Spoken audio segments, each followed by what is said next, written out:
नमस्कार, देवभूमि समाचार में आपका स्वागत है। आपके साथ मैं रीना झा बालियान। खबरों का रुख करेंगे, लेकिन उससे पहले एक नजर डालते हैं इस वक्त की हेडलाइंस पर। विवादों में रहे भवन कर्मकार कल्याण बोर्ड का 2 साल बाद फिर हुआ गठन। सचिव को बनाया गया बोर्ड के अध्यक्ष। 5 गैर सरकारी सदस्यों की हुई नियुक्ति। उत्तराखंड में जिलों के प्रभारी सचिव की व्यवस्था बंद। अब नहीं होंगे जिलों के प्रभारी सचिव। हर जिले में 2 सचिव या अपर सचिव ही संभालेंगे जिम्मेदारी।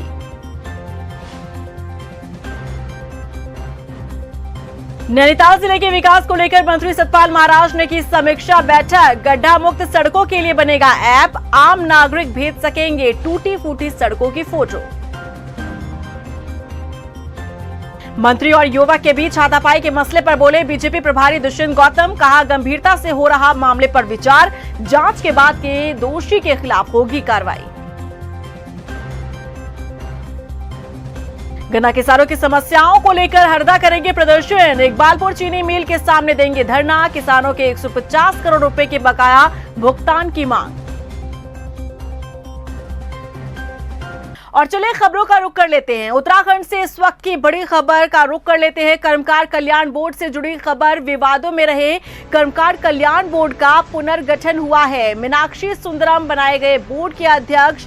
बोर्ड में 5 गैर सरकारी सदस्यों की नियुक्ति हुई है। 2 साल बाद फिर से ये बोर्ड काम करेगा। कर्मकार कल्याण बोर्ड, जो कि विवादों में पहले रहा था, त्रिवेंद्र सरकार में सुर्खियों में रहा था। कर्मकार कल्याण बोर्ड और बोर्ड को लेकर त्रिवेंद्र और हरक सिंह रावत के बीच काफी खींचतान चली थी, काफी विवाद इसके ऊपर हुआ था और अब जाकर 2 साल बाद जाकर इसका फिर से गठन किया गया है। वहीं सीएम पुष्कर सिंह धामी ने 11वीं और 12वीं में पढ़ने वाले छात्रों को प्रतियोगी परीक्षाओं में यहां पर चाहने वाले प्रमाण पत्र के लिए अपनो स्कूल अपनो प्रमाण पत्र नाम से पहल की है। इसके तहत अब छात्रों को स्कूल स्तर से ही स्थायी निवास, जाति, आय और अन्य आवश्यक प्रमाण पत्र स्कूलों में उपलब्ध कराए जाएंगे। सचिव शैलेश बगोली ने प्रदेश के सभी जिलाधिकारियों को आदेश जारी किए हैं कि जनपद स्तर पर जिलाधिकारी की अध्यक्षता में मुख्य शिक्षा अधिकारी को सम्मिलित करते हुए समिति का गठन किया जाए और पहल के जरिए छात्रों के प्रमाण पत्र देने की व्यवस्था को सरल बनाया जाए। उत्तराखंड में जिलों के प्रभारी सचिव की व्यवस्था बंद कर दी गई है। अब नहीं होंगे उत्तराखंड में जिलों के प्रभारी सचिव। इस वक्त की बड़ी खबर का रुख कर रहे हैं। उत्तराखंड हर जिले में यहाँ सचिव जाएंगे और अपर सचिव जाएंगे। हर जिले में 2 सचिव या अपर सचिव दौरा करेंगे। महीने के दूसरे हफ्ते और चौथे हफ्ते में जिलों में बैठक ली जाएगी। जिले में अपने विभाग से संबंधित यहाँ पर बैठक लेंगे सचिव। केंद्रीय योजनाओं को लेकर भी बैठक की जाएगी। गांव में रात्रि विश्राम का भी यहां पर प्लान तैयार किया गया है। सचिव और अपर सचिव जिले में योजनाओं की प्रगति रिपोर्ट भी देखेंगे। समीक्षा रिपोर्ट पर बैठक की जाएगी। तो आपको बता दें कि यहां पर जिस तरीके से पहले काम किया जा रहा था, लेकिन अब इसमें एक बड़ा बदलाव किया गया है। आपको बता दें कि जो सचिव हैं और अपर सचिव हैं वो बैठक करेंगे और साथ ही किस तरीके से केंद्र की योजनाएं हैं उसे लेकर काम किया जा रहा है, उसे लेकर भी बैठक की जाएगी। और साथ ही गाँव में रात्रि विश्राम का भी यहाँ पर जो प्लान है वो तैयार किया गया है। जिले में योजनाओं को प्रगति रिपोर्ट की समीक्षा बैठक की जाएगी। एक्चुअली प्रभारी सचिव की जो व्यवस्था है ये काफ़ी समय से चली आ रही है और प्रभारी सचिव एक जनपद के इंचार्ज होते हैं। एक जनपद में जब भी प्रभारी मंत्री जी का भ्रमण होता है उस समय प्रभारी सचिव साथ में जाते हैं। तो प्रभारी सचिव उस जिलाधिकारी के साथ लगातार उस जिले के विभिन्न इश्यूज़ को लेकर के टच में रहते हैं। माननीय मुख्यमंत्री जी का मंशा ये था कि एक सचिव एक ही जिले में भ्रमण करने के बजाय एक सचिव हर जिले में भ्रमण करें। तो उस मंशा को ध्यान में रखते हुए अभी एक प्रपोजल बना रहे हैं कि प्रभारी सचिव की व्यवस्था को हम लोग समाप्त करें और उसके बजाय अगले 12 महीने में प्रत्येक महीने एक जनपद का भ्रमण प्रत्येक सचिव के द्वारा किया जाएगा। उत्तराखंड की धामी सरकार एक के बाद एक बड़े फैसले ले रही है। यूनिफॉर्म सिविल कोड को लेकर जहां सरकार का रुख साफ है, तो वहीं जरूरत पड़ने पर राज्य में जनसंख्या नियंत्रण कानून लाने का ऐलान सरकार ने किया है। देखिए रिपोर्ट। सीएम धामी का बड़ा ऐलान। जरूरत पड़ी तो लाएंगे जनसंख्या नियंत्रण कानून। यूनिफॉर्म सिविल कोड के बाद हो सकता है जनसंख्या नियंत्रण कानून पर विचार। देश के भीतर जनसंख्या नियंत्रण कानून की वकालत कई बार की जा चुकी है, लेकिन अभी तक फिलहाल इस पर कोई ठोस कदम नहीं उठाया गया। हालांकि इस बार उत्तराखंड के मुख्यमंत्री पुष्कर सिंह धामी ने इस कानून की आगे बढ़कर वकालत की है और जरूरत पड़ने पर राज्य में जनसंख्या नियंत्रण कानून लाने का ऐलान किया है। दरअसल उत्तराखंड की धामी सरकार एक के बाद एक बड़े फैसले ले रही है। चुनाव से पहले यूनिफॉर्म सिविल कोड को लेकर जो वादा किया गया था, सरकार उस पर खरी उतरी है। वादे के मुताबिक ही यूसीसी को लेकर सरकार काम कर रही है। अब इस बीच सीएम धामी ने राज्य में जरूरत पड़ने पर जनसंख्या नियंत्रण कानून लाने की बात कही। देखिए, उत्तराखंड के अंदर चूंकि यहाँ का एक जो वातावरण है, जो कानून व्यवस्था की स्थिति है, जो एक यहाँ का परिवेश है, यहाँ की एक संस्कृति है, जो यहाँ का अध्यात्म है, जो शांति है, वो बनी रहे, उसके लिए हमने जहाँ अनेकों फैसले लिए हैं और अनेकों प्रशासन के क्षेत्र में भी अनेक फैसले लिए हैं और हमने कहा है कि जो भी उत्तराखंड राज्य के हित में होगा उन सभी पर हम काम करेंगे, उन सभी पर कानून बनाने का काम करेंगे, उन सभी पर निर्णय लेने का काम। दुनिया में सबसे आबादी वाला देश भारत बन चुका है। चीन को पीछे छोड़ते हुए भारत इस रेस में आगे निकल गया है, जो कि चिंता का विषय है। वहीं उत्तराखंड की बात करें तो यहाँ भी डेमोग्राफिक चेंज देखने को मिल रहा है। उत्तराखंड की आबादी लगभग 1 करोड़ है। वहीं अगर धर्म आधारित जनसंख्या की बात करें तो इस समय 83% जनसंख्या हिंदुओं की है, जबकि दूसरे नंबर पर मुस्लिम आते हैं जिनकी संख्या 13.9% है। तीसरे नंबर पर सिख धर्म के लोग हैं जिनकी आबादी 2% है, जबकि जैन, बौद्ध, ईसाई और दूसरे धर्मों के लोगों की आबादी 1% से भी कम है। साल 2001 में मुस्लिम आबादी राज्य में जहां 11.9% थी, तो वहीं 2001 से 2011 की जनगणना के मुताबिक अभी मुस्लिमों की संख्या 13.9% हो गई है। यानी कि एक बड़ी उछाल मुस्लिम समुदाय की संख्या में देखने को मिली है। हालांकि जिस जनसंख्या नियंत्रण कानून की बात सीएम धामी कर रहे हैं, उसे लाना इतना आसान नहीं है, क्योंकि जब जब इस मुद्दे को उठाया जाता है तब तब धर्म से जोड़कर इसे देखा जाता है। इसे एक धर्म विशेष पर टारगेट के रूप में भी देखा जाता है। यही कारण है कि अब तक ना तो किसी राज्य और न ही केंद्र सरकार इस पर कदम उठा पाई है। लेकिन उत्तराखंड में बीजेपी सरकार से लेकर संगठन तक के लोग जनसंख्या नियंत्रण कानून की वकालत कर रहे हैं। आज की तारीख में जनसंख्या का विषय हो, भूखंड आवंटन का विषय हो, इन दोनों विषयों को लेकर राज्य के भौगोलिक स्वरूप को भी ध्यान में रखते हुए ये विचार आया है। और भारतवर्ष आज सबसे ज्यादा जनसंख्या वाला देश हो गया है। ऐसे में हर राज्य को, हर स्टेट गवर्नमेंट को भी ध्यान देना होगा कि वहाँ के भूकंप, वहाँ की परिस्थितियों को ध्यान में रखते हुए, वहाँ के संसाधनों को ध्यान में रखते हुए जनसंख्या क्या स्वरूप हो, उस दृष्टि से अगर कोई कानून आता है तो उनका स्वागत करते। जहाँ एक तरफ जनसंख्या पर नियंत्रण पाने के लिए सरकार कानून लाने की बात कह रही है, तो वही मुख्य विपक्षी दल कांग्रेस का मानना है कि असल मुद्दों से ध्यान भटकाने और अपनी गलतियों पर पर्दा डालने की ये महज कोशिश है।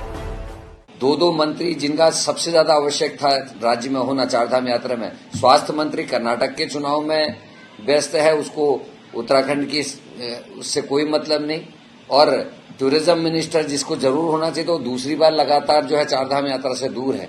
ऐसे में मुख्यमंत्री के पास चारा क्या है? कभी वो मदरसा कहते हैं, कभी मजार कहते हैं, कभी वो लैंड जिहाद कहते हैं, कभी वो जनसंख्या नियंत्रण कहते हैं। इसके अलावा उनके पास कुछ है नहीं, और इसीलिए अपने जो दाग हैं लगे हुए अपने दामन पे, उनको छिपाने का एक प्रयास भर में इसको मानता हूँ। उत्तराखंड में बढ़ती जनसंख्या को लेकर सीएम धामी पहले ही अपना स्टैंड क्लियर कर चुके हैं कि यदि जरूरत पड़ी तो जनसंख्या नियंत्रण कानून को लाया जाएगा, लेकिन ये कदम इतना आसान नहीं है। ऐसे में देखना होगा कि आगे स्थिति को देखते हुए सरकार का मूव क्या रहता है। टाइम टीवी के लिए देहरादून से सुशांत सिंह के साथ ब्यूरो रिपोर्ट। हल्द्वानी पहुंचे कैबिनेट मंत्री सतपाल महाराज ने विभागीय अधिकारियों के साथ बैठक की और इस बैठक में पर्यटन नगरी नैनीताल जिले के विकास कार्यों को लेकर चर्चा की गई। राज्य की सड़कों को लेकर भी मंथन हुआ, जिसमें उत्तराखंड में सड़क की गुणवत्ता को लेकर बनाई जा रहे ऐप का जिक्र सतपाल महाराज ने किया, जिसमें सड़क की गुणवत्ता को लेकर शिकायत दर्ज कराई जा सकती है। बता दें कि इस ऐप का जिक्र काफी वक्त पहले कैबिनेट बैठक में हो चुका है। 2023 को जनपद नैनीताल के अंतर्गत लोक निर्माण विभाग, पंचायती राज विभाग, सिंचाई विभाग, लघु सिंचाई के अंतर्गत 24 करोड़ 78 लाख 62 हज़ार के विकास के योजनाओं का लोकार्पण और शिलान्यास किया गया। तो मुझे बड़ी प्रसन्नता हो रही है। इसके साथ साथ हमने जो हमारे यहाँ पर जो कैंची धाम के अंदर जो एक कार पार्क बनना है उसके बारे में भी एक बृहद योजना, क्योंकि आने वाले समय में एक बहुत हॉटस्पॉट बनता जा रहा है और काफ़ी पर्यटक वहाँ जाना चाहते हैं, दर्शन करना चाहते हैं। जो नैनीताल आता है वो कैंची धाम भी दर्शन करने जाना चाहता है, तो उसके विस्तार की बात की गई। वहीं मंत्री सतपाल महाराज ने हल्द्वानी में बड़ा बयान भी दिया है। सतपाल महाराज ने कहा कि पंचायतों में ब्लॉक प्रमुख और जिला पंचायत अध्यक्ष के चुनाव सीधे किए जाएंगे और इसके लिए केंद्र सरकार से अनुरोध भी किया गया है। सतपाल महाराज ने बताया कि जैसे निकायों में मेयर के चुनाव सीधे होते हैं, वैसे ही ब्लॉक प्रमुख और जिला पंचायत अध्यक्ष भी चुने जा सकेंगे। हम चाहते हैं ब्लॉक प्रमुखों के चुनाव और जिला पंचायत अध्यक्षों के चुनाव जो है प्रत्यक्ष रूप से हों। ये राज्य को अधिकार मिल जाए कि प्रत्यक्ष अप्रत्यक्ष कराने का अधिकार राज्य को मिल जाए। अगले मेयर का चुनाव होता है तो मेयर का चुनाव प्रत्यक्ष अप्रत्यक्ष कराने का अधिकार राज्य को। युवक के साथ हाथापाई वाले मामले में मंत्री प्रेमचंद अग्रवाल और उनके पीआरओ और 2 गनर के खिलाफ मुकदमे को लेकर अब स्थिति साफ हो गई है। मंत्री समेत 4 लोगों के खिलाफ नामजद मुकदमा दर्ज किया गया, लेकिन अब सवाल ये उठता है कि पुलिस आगे क्या कार्रवाई करेगी या फिर से केस फाइलों तक ही सिमट कर रह जाएगी। रिपोर्ट देखिए। ऋषिकेश में युवक के साथ हुई मारपिटाई के मामले में मंत्री प्रेमचंद अग्रवाल के साथ ही 4 लोगों के खिलाफ मुकदमा दर्ज है। अभी तक हाथापाई के मामले में ये संशय बना हुआ था कि मंत्री के खिलाफ मुकदमा दर्ज किया गया है या नहीं, जिसके बाद पीड़ित युवक की पत्नी ने आरटीआई के तहत मुकदमा दर्ज होने की जानकारी निकाली और आरटीआई देने के बाद पुलिस ने महज 3 घंटे के भीतर ही पीड़ित परिवार को इसकी जानकारी भी दे दी, जिसके बाद खुलासा हुआ कि तहरीर के जरिए मंत्री प्रेमचंद अग्रवाल, पीआरओ कौशल बिजलवाण और 2 गनर के खिलाफ मुकदमा दर्ज है। मगर अब सवाल यहाँ ये उठता है कि मुकदमा दर्ज होने के बाद पुलिस अब आगे क्या कार्रवाई कर रही है। क्या पुलिस इस मामले में गंभीरता दिखाते हुए गहनता से जांच करेगी या फिर मामले में सिर्फ खानापूर्ति की जाएगी? दरअसल ये सवाल इसलिए उठ रहे हैं क्योंकि शुरुआत में पुलिस ने इस मामले में काफी हीला हवाली का रवैया दिखाया है। पीड़ित परिवार ने जब आवाज उठाई तब जाकर मुकदमा दर्ज हुआ और हैरानी इस बात की होती है कि मंत्री साहब पर बेहद ही हल्की धाराओं में मुकदमा दर्ज हुआ है। धारा 147, 323 और 504 के तहत मुकदमा दर्ज किया गया है। हालांकि इन धाराओं में पुलिस अब आगे क्या कार्रवाई करेगी क्या नहीं, ये कुछ बताया नहीं जा सकता, क्योंकि ये केस किसी आम का नहीं बल्कि किसी खास का है। कटघरे में इस बार ऋषिकेश के विधायक और धामी सरकार में कैबिनेट मंत्री प्रेमचंद अग्रवाल खड़े हैं। मारपिटाई से जुड़ा किसी आम नागरिक का मामला होता तो शायद अब तक कई धाराओं में मुकदमा दर्ज कर उसे सलाखों के पीछे भेज दिया गया होता। मगर इस देश का दुर्भाग्य देखिए कि यहाँ कानून सबके लिए एक सा नहीं है। मंत्री होने के नाते प्रेमचंद अग्रवाल पर अभी तक कोई कार्रवाई नहीं हुई और तो और पार्टी के नेता भी उनका बचाव करते नजर आए। ऐसा है, जब कोई विषय किसी थाने में रिकॉर्ड हो जाता है उस पर पूरी जांच पड़ताल करना थाने का विषय होता है। जब वो विषय आएगा उस समय हम आपको बताएंगे। हालांकि मंत्री जी की कुर्सी पर संकट के काले बादल जरूर मंडरा रहे हैं। अब देखना ये होगा कि पार्टी की फजीहत करवाने वाले मंत्री की कुर्सी से छुट्टी होगी या फिर कानूनी कार्रवाई। टाइम टीवी के लिए देहरादून से मनीष डंगवाल की रिपोर्ट। वही कैबिनेट मंत्री प्रेमचंद अग्रवाल के मारपीट करते वायरल वीडियो के मसले पर बीजेपी प्रदेश प्रभारी दुष्यंत गौतम का बड़ा बयान सामने आया है। उन्होंने कहा कि पार्टी संगठन और सरकार पूरी तरह से गंभीर है। इस मामले की जांच की जा रही है। जल्द जांच के बाद दूध का दूध पानी का पानी होगा और दोष जिसका भी होगा उसे बख्शा नहीं जाएगा। न्यायपालिका बंद कर दें, कानून बंद कर दें, वकील सुनिएगा, आप निर्णय आएगा, जो भी होगा गुनाहगार भी बचे। उत्तराखंड के शहरों में बढ़ते दबाव को देखते हुए सरकार नए शहरों को बसाने की योजना पर काम कर रही है। इस योजना का जिक्र सीएम धामी ने प्रधानमंत्री नरेंद्र मोदी से भी किया।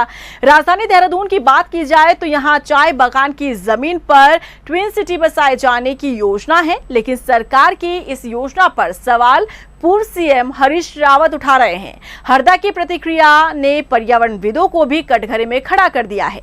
रिपोर्ट देखिए। शहर का दबाव कम करने की कवायद, नए शहर बसाने की तैयारी, पीएम से ट्विन सिटी बसाने का जिक्र। पूर्व सीएम ने उठाए ट्विन सिटी पर सवाल। हरदा के निशाने पर आए पर्यावरणविद। उत्तराखंड की धामी सरकार प्रदेश में नए शहरों को बसाने की योजना पर काम कर रही है ताकि मौजूदा शहरों में बढ़ रहे दबाव को कम किया जा सके। सूबे की राजधानी देहरादून में आबादी के बढ़ते बोझ को कम करने के लिए नया शहर आर्केडिया के चाय बागान की जमीन पर बसेगा।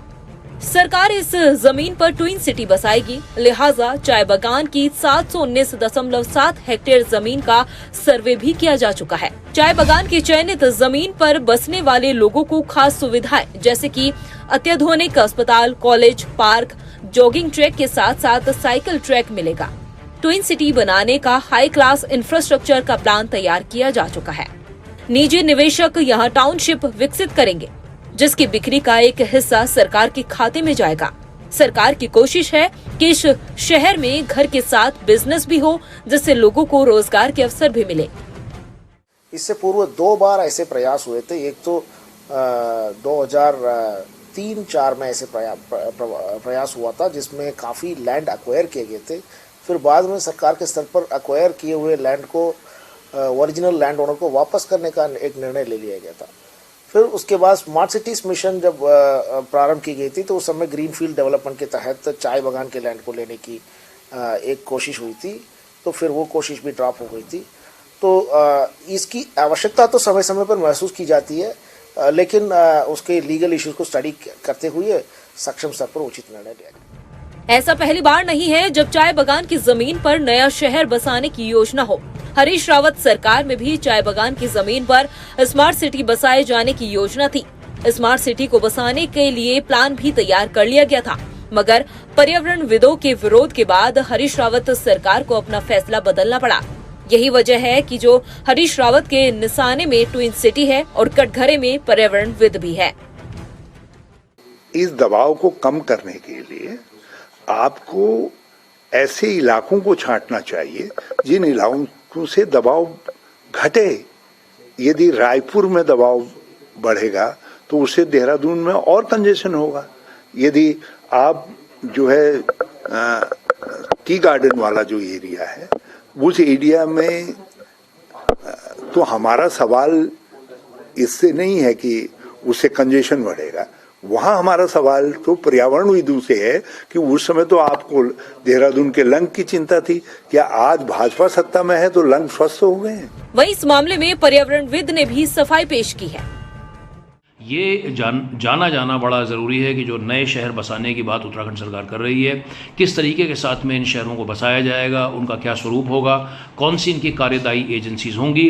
क्योंकि स्मार्ट सिटी को लेकर के भी जो है बहुत बात देहरादून में हुई थी, लेकिन परिणाम सबके सामने है। और विशेष तौर पर स्मार्ट सिटी का जिक्र इसलिए महत्वपूर्ण बनता है क्योंकि इसका निर्माण जो है देहरादून शहर में हो रहा है, जहाँ पर पूरी सरकार बैठती है, सभी लोग यहाँ पर रहते हैं। उसके बावजूद जिस तरीके के साथ में स्मार्ट सिटी का काम हुआ है, उसने उत्तराखंड के लोगों में इस शहरीकरण के इन तमाम मॉडल्स को लेकर एक बड़ा संदेह भी पैदा किया है और उनके कहीं ना कहीं कॉन्फिडेंस पर भी एक बड़ी चोट आई है। चाय बागान की जमीन पर ट्विन सिटी बसाए जाने की योजना पर भले ही सरकार काम कर रही हो, मगर इस बात को भी नकारा नहीं जा सकता कि चाय बागान की जमीन राजधानी देहरादून को ग्रीन फील्ड सिटी का खिताब देती है। यही वजह थी कि साल 2016 में हरीश रावत सरकार में चाय बागान की जमीनों पर शहर बसाने की योजना फेल साबित हुई थी। अब देखना ये होगा कि क्या वास्तव में धामी सरकार ट्विन सिटी को बसा पाएगी। टाइम टीवी के लिए देहरादून से मनीष टंगवाल की रिपोर्ट। वहीं टिहरी पहुंची केंद्रीय सांसदों की टीम ने टिहरी डैम का निरीक्षण किया। दिल्ली से पहुंची सांसदों की टीम ने डैम का निरीक्षण करने के साथ ही पुनर्वास कार्यों का भी जायजा लिया। केंद्रीय सांसदों ने केंद्र की चलाई जा रही योजनाओं का भी फीडबैक लिया। दिल्ली से 3 दिवसीय दौरे पर आए सांसद डैम प्रभावितों से मुलाकात के अलावा राज्य के कई मसलों पर चर्चा करेंगे। ये पार्लियामेंट्री कमेटी है, स्टैंडिंग कमेटी है। ये कमेटी इस साल में 2 बार वो भिन्न स्थान को जा करके कैसा ये जनशक्ति विभाग का काम कैसा चलता है, इसमें पानी की अविरलता, पानी उपलब्धता, पीने का पानी और इरिगेशन के लिए, इंडस्ट्री के लिए ये पानी की उपलब्धता कैसे होती है और इसमें क्या प्रॉब्लम होता है। सरकार का जो प्रोजेक्ट्स इसको रियल टाइम में कंप्लीशन होने में क्या समस्या होती है, इस विषय में हम ध्यान करना है। गन्ना किसानों की समस्याओं को लेकर पूर्व मुख्यमंत्री हरीश रावत ने 9 मई को प्रदर्शन करने का ऐलान किया है। मंगलवार को हरीश रावत हरिद्वार के इकबालपुर चीनी मिल के सामने धरना देंगे। इस प्रदर्शन में हरदा गन्ना किसानों के 150 करोड़ रुपए के बकाये पर सरकार से जवाब मांगेंगे। बता दें कि जहां हरदा अपने इस प्रदर्शन से सरकार की सद्बुद्धि की कामना कर रहे हैं, वहीं बीजेपी प्रदेश अध्यक्ष महेंद्र भट्ट कह रहे हैं कि जल्द गन्ना किसानों का बकाया दिया जाएगा। आपने कटे में ये निरंतर नमक का काम कर रहा, किसान परेशान है और छोटे छोटे किसान हैं। और किसान ही परेशान नहीं है बल्कि चीनी मिल अपने मजदूरों की भी डिफॉल्टर है, उनके भी बहुत सारे हक हकूक है जो कानूनन उनको मिलने चाहिए थे, वो नहीं मिल पा रहे हैं। तो इसके लिए हमने एक सुझाव राज्य सरकार के सामने रखा। मैंने मुख्यमंत्री, गन्ना मंत्री से भी बातचीत की, जिलाधिकारी से भी बातचीत की है, लेकिन अभी तक कोई पॉजिटिव निर्णय आया नहीं है। तो हमने तय किया है कि हम कल जो है धरना देंगे, 24 घंटे का धरना देंगे। अपोजिशन के नाते किसी भी जो सरकार का संज्ञान लाना ये उनका काम है और मुख्यमंत्री ने स्पष्ट कहा है हर किसान का भुगतान, हर मिल का भुगतान ये सरकार करेगी। उसके लिए प्रत्येक दिन अनेकों गन्ना मिलों का भुगतान हो चुका है, कुछ जगह रह गया, उसकी भी चिंता कर रहे हैं। पूर्व सीएम त्रिवेंद्र सिंह रावत ने कहा कि प्रधानमंत्री नरेंद्र मोदी के नेतृत्व में देश ने विकास के साथ ही विश्व पटल पर भी अपनी जगह बनाई है। रुड़की में मीडिया से बातचीत के दौरान त्रिवेंद्र ने कहा कि जनता को 2024 के लोकसभा चुनाव में बीजेपी को समर्थन देना चाहिए। 2024 सम्मुख है और केंद्र के चुनाव होने हैं। भारत बहुत तेजी से आगे बढ़ रहा है। आर्थिक क्षेत्र हो, विज्ञान का क्षेत्र हो, तकनीकी का क्षेत्र हो या दुनिया के पटल पर भारत के सम्मान का सवाल होगा और इसलिए हम इस चुनाव को बहुत महत्वपूर्ण मानते हैं। देश बहुत तेजी से आगे बढ़ रहा है और तेजी से आगे बढ़े, इसलिए हम 2024 का चुनाव हमारे लिए और महत्वपूर्ण हो जाता है। इसलिए हम जनता से यही कह रहे हैं आपके माध्यम से कि भाई एक बार फिर आप मोदी की सरकार बने।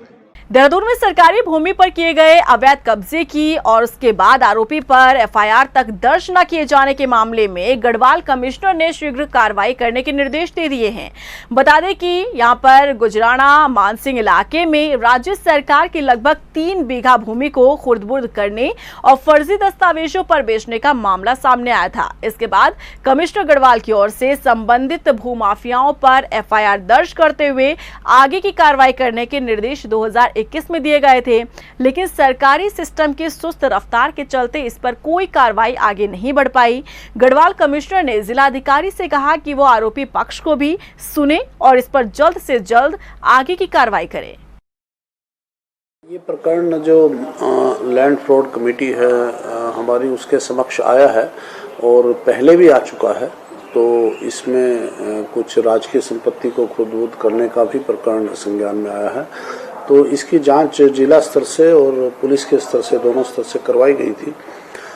उसके बाद जिला स्तर को निर्देशित किया था, क्योंकि पुलिस विभाग का मत था कि इसमें निजी पक्षों के मध्य पहले ही एफआईआर दर्ज हो चुकी है और एक एफआईआर में कार्रवाई गतिमान है, परंतु क्योंकि राजकीय संपत्ति का भी प्रकरण इसमें इन्वॉल्व है, इसलिए राज्य की ओर से भी इसमें पैरवी की जाए। 20 मई से हेमकुंड साहिब के कपाट खुल रहे हैं। मौजूदा वक्त में सेना जवान के अलावा अतिरिक्त ट्रस्ट के सेवादार यात्रा मार्ग से बर्फ हटाने का काम कर रहे हैं। बिगड़े मौसम के बाद यहां सोमवार को निकली धूप से पहाड़ों पर लोगों को राहत मिली। चारधाम यात्रा में भी श्रद्धालुओं की संख्या में इजाफा हो रहा है। देहरादून नगर निगम क्षेत्र में आवासीय और कमर्शियल भवनों के स्वामियों ने अब तक अपने भवनों का सेल्फ असेसमेंट नहीं करवाया है और जो भवन स्वामी अपने प्रॉपर्टी टैक्स से बच रहे हैं, ऐसे लोगों के खिलाफ अब नगर निगम प्रशासन 4 गुना जुर्माना लगाने की तैयारी में जुट गया है। नगर निगम प्रशासन द्वारा निगम क्षेत्र के आवासीय और कमर्शियल भवन जिन्होंने 2016 से अब तक अपने भवनों का सेल्फ असेसमेंट नहीं कराया है, उनके खिलाफ 1 महीने का नोटिस भेजा जा रहा है। सरकार के द्वारा ये सेल्फ असेसमेंट फॉर्म स्वकर निर्धारण प्रक्रिया का प्रारंभ काफ़ी पहले कर दिया गया था और इसमें ये सभी लोगों से अपेक्षित था कि अपना जो भी उनका असेसमेंट है कि हमारी प्रॉपर्टी इतने स्क्वायर फुट की है, इतना एरिया की है, उसके अनुसार वो अपना खुद से सेल्फ असेसमेंट करके टैक्स जमा कराएं। परंतु ऐसा समय समय पर दिखाई पड़ता है कि काफ़ी लोगों के द्वारा सेल्फ असेसमेंट नहीं जमा कराया जाता है और ये प्रॉपर्टी टैक्स से बचने के प्रयास किया जाता है। राजधानी देहरादून में रायवाला पुलिस ने 8.5 लाख रुपए की 86 ग्राम स्मैक के साथ 2 आरोपियों को गिरफ्तार किया। आरोपियों ने बताया कि वो पकड़ी गई स्मैक एक महिला को बेचने आए थे जो हरिद्वार और देहरादून में स्मैक तस्करी का काम करती है। आरोपी महिला तस्कर सुनैना मल्होत्रा जेल से रिहा हुई है। कल शाम को रायवाला पुलिस स्टेशन पर रायवाला थाना प्रभारी और उनकी टीम ने 2 व्यक्तियों को, पप्पू श्रीवास्तव शहनवाज, ये जो फतेहगंज बरेली के रहने वाले हैं, मैं 46 ग्राम स्मैक जिसका अंतर्राष्ट्रीय मार्केट में 8.5 लाख के आसपास कीमत है वो बरामद किया। दोनों अभियुक्तों को अरेस्ट किया गया है। एक तीसरी महिला है सुनैना मल्होत्रा जो कि हरिपुर कला की रहने वाली है।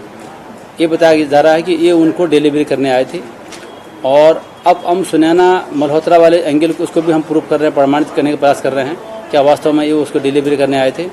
इस अच्छे काम पर, अरेस्टिंग पर पूरी टीम को 5,000 रुपये के इनाम मेरी तरफ से है। और इसी के साथ फिलहाल इस बुलेटिन में बस इतना ही, लेकिन चलते चलते एक नजर डालते हैं इस वक्त की सुर्खियों पर।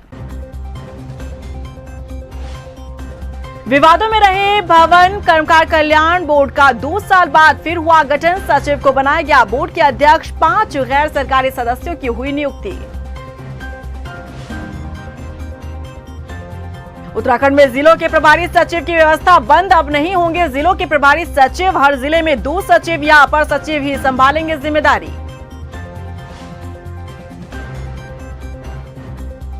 नैनीताल जिले के विकास को लेकर मंत्री सतपाल महाराज ने की समीक्षा बैठक। गड्ढा मुक्त सड़कों के लिए बनेगा ऐप, आम नागरिक भेज सकेंगे टूटी फूटी सड़कों की फोटो।